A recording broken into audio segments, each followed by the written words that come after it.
El objetivo de mi exposición va a ser hacer un aporte de ideas sobre la cuestión del nacionalismo político. Dada mi orientación, mi especialidad, yo voy a enfocarme más bien en los aspectos económicos y financieros de la idea del nacionalismo. El nacionalismo es hoy en día una idea desacreditada en la Argentina y en el mundo. Este aporte de ideas es revalorizar esa idea y un poco definir cuál es su contenido, cuál es su sentido, para establecer un método de análisis de problemas y soluciones de las grandes cuestiones nacionales. Entiendo que este enfoque está ausente en nuestro país, es decir, no nos manejamos dentro de un esquema necesario de diagnóstico y propuesta alternativa de soluciones en función del análisis de los grandes problemas nacionales. Y esa es la respuesta que da o que tiene que dar cualquier corriente nacionalista. Voy a centrar mi exposición en tres puntos claves que van a ser objeto de mis reflexiones. La primera es la quiebra del concepto de Estado-Nación.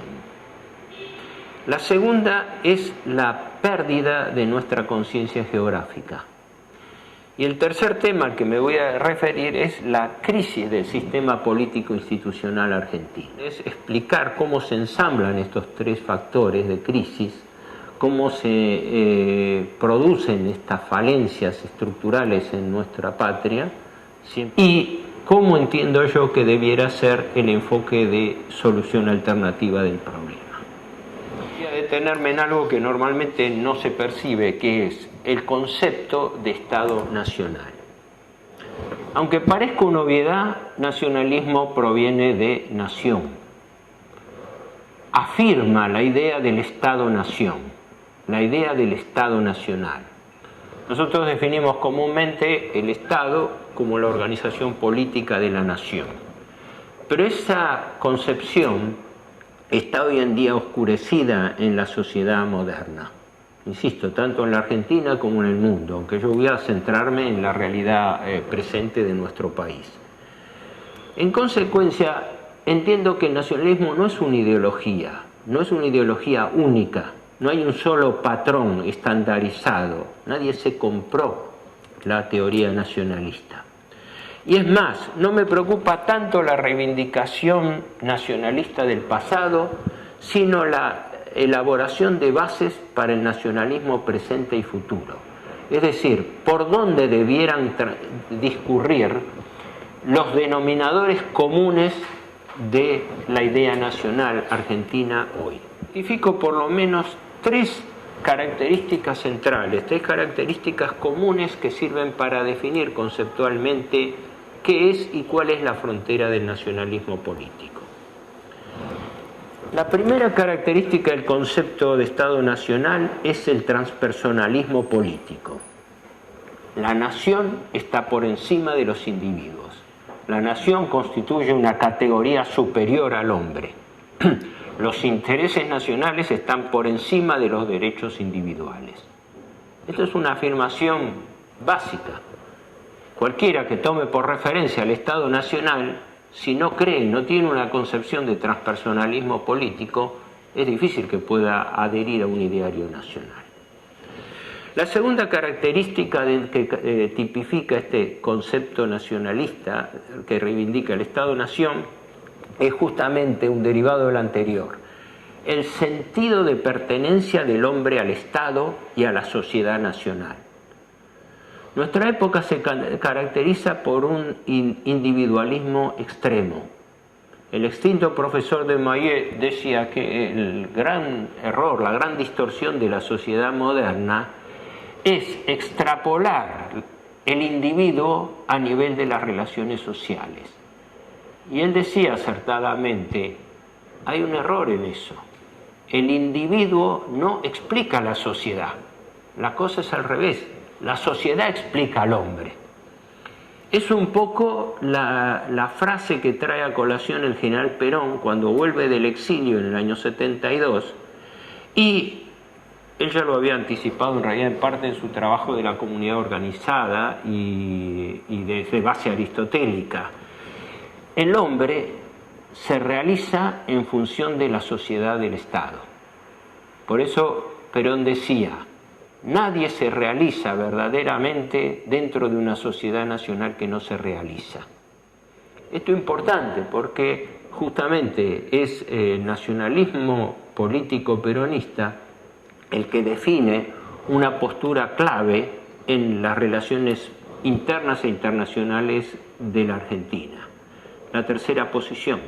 Pero la tercera posición no era solamente una postura distintiva del Estado argentino con respecto a los dos grandes bloques hegemónicos, estadounidense y soviético, que dividieron el mundo en el Acuerdo de Yalta de 1945.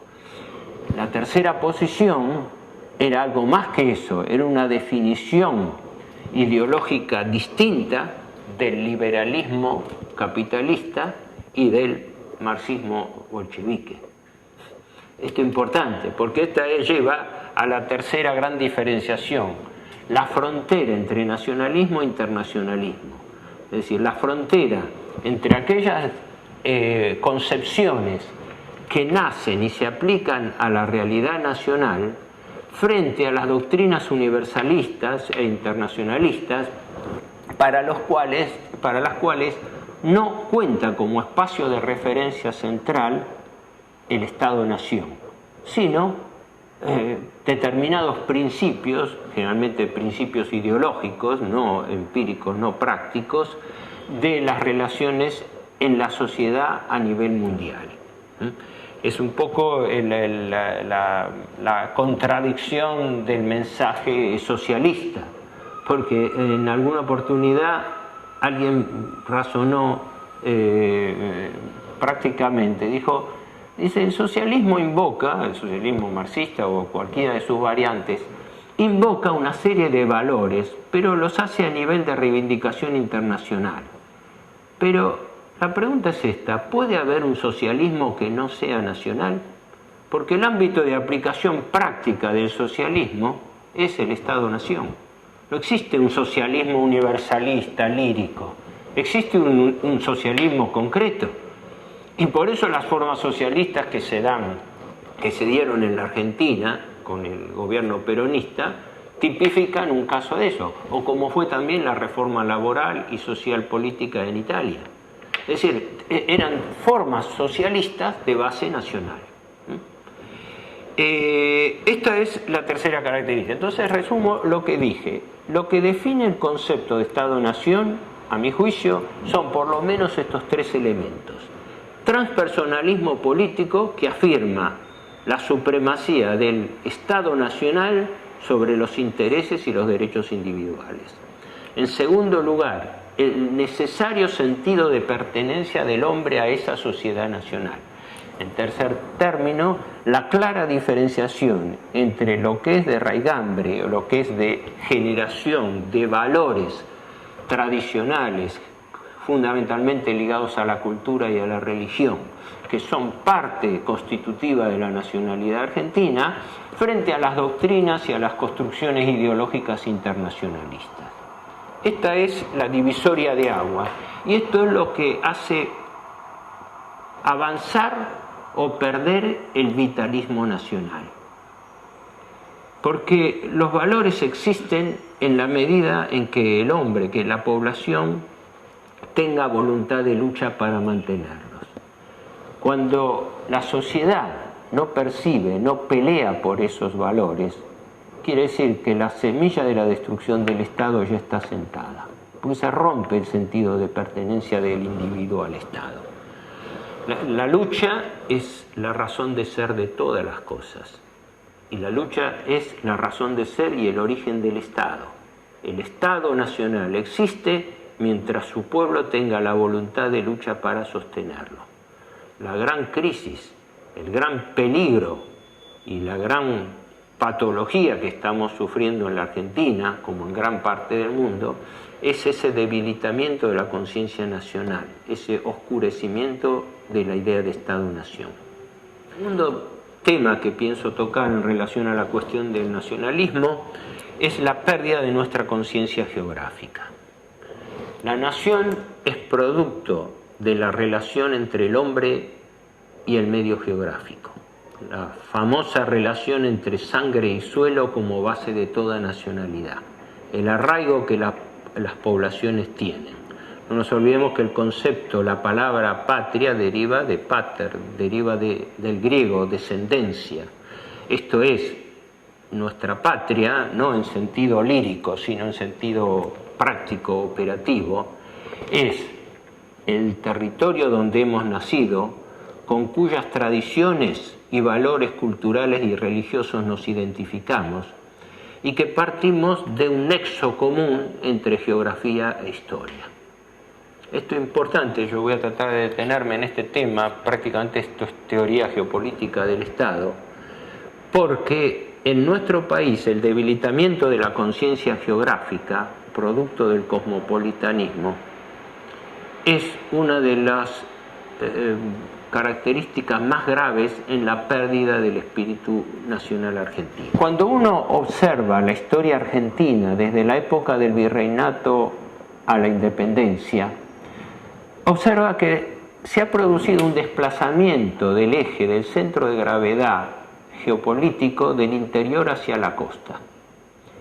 El núcleo del poder político y económico colonial, en la época virreinal española, lógicamente, era el interior geográfico. Un poco se lo ha caracterizado como el eje Córdoba-Tucumán, la carrera del Perú, aquel nexo.